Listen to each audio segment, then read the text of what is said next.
This year, SAR High School is focused on the theme of Tzedek, creating a just society. To enhance our theme, we will be sending out monthly Tzedek videos. Each video will be centered around a Torah text that will help deepen our understanding of Tzedek. Envisioning a world of Tzedek requires us to think beyond ourselves as individuals and beyond our Jewish community to the world at large. Tzedek is about our hopes for all.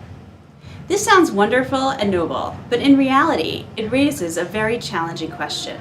We all have limited time, limited energy, and limited resources.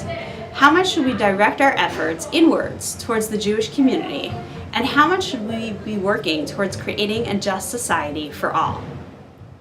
Rosh Hashanah is a good time to consider this question. It is the most universal of our chagim. We say Hayom Harat Olam. Today is the day the world was born. As opposed to Pesach, which is the story of one people who were redeemed from slavery and the consequent obligations this redemption imposes upon them, Rosh Hashanah focuses on the equality of all humanity. We were all born the same, and we are all in the same plight. On Rosh Hashanah, we are all judged. Hayom Ya'amid B'Mishpat Kol Yitzurei Olamim. Today, all creation stand to be judged. And yet, as Jews, we have particular hopes as well. Hopes for our family, for our community, for the state of Israel.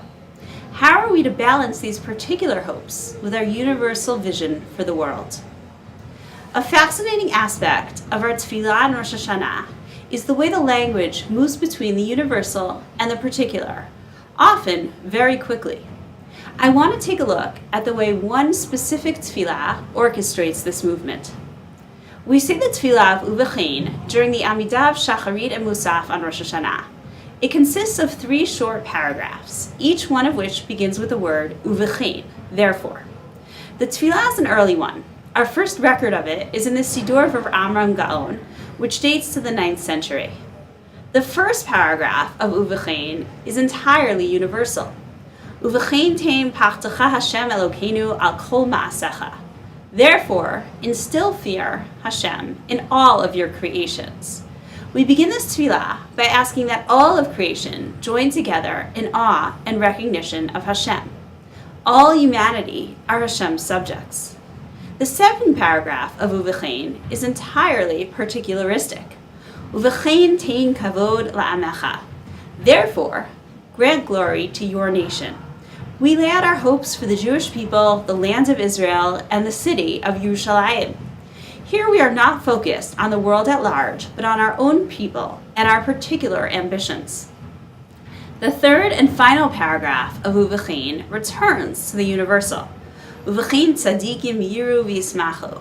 Therefore, the righteous should rejoice. In this paragraph, we lay out our hopes that evil will be destroyed and righteousness will triumph in the world. The tefillah of Uvechein envelops our hopes for the Jewish people within our hopes for humanity. The two are not in conflict, but rather, our hopes for humanity are enhanced by our focus on the Jewish people. Without individual commitment, we cannot think broadly and universally. We cannot love everyone in general and no one in particular. In situating our hopes for the Jewish people within our hopes for the world, we extend the boundaries of our love. As Rabbi Jonathan Sachs has written in The Dignity of Difference, quote, "The universality of moral concern is not something we learn by being universal, but rather by being particular. Because we know what it is to be a parent, loving our children, not children in general, we understand what it is for someone else, somewhere else, to be a parent, loving his or her children, not ours." End quote.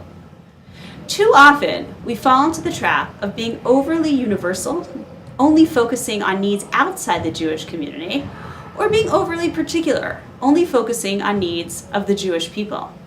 The message in the quick oscillation of Uvechein between the needs of the world and the needs of the Jewish people is that we should not negate our love for the Jewish people and the land of Israel in order to focus on broader world issues, but we should use that particular love to strengthen and amplify our commitment to creating a just society for all. Wishing everyone a k'tiva v'chatima tova and a wonderful year ahead.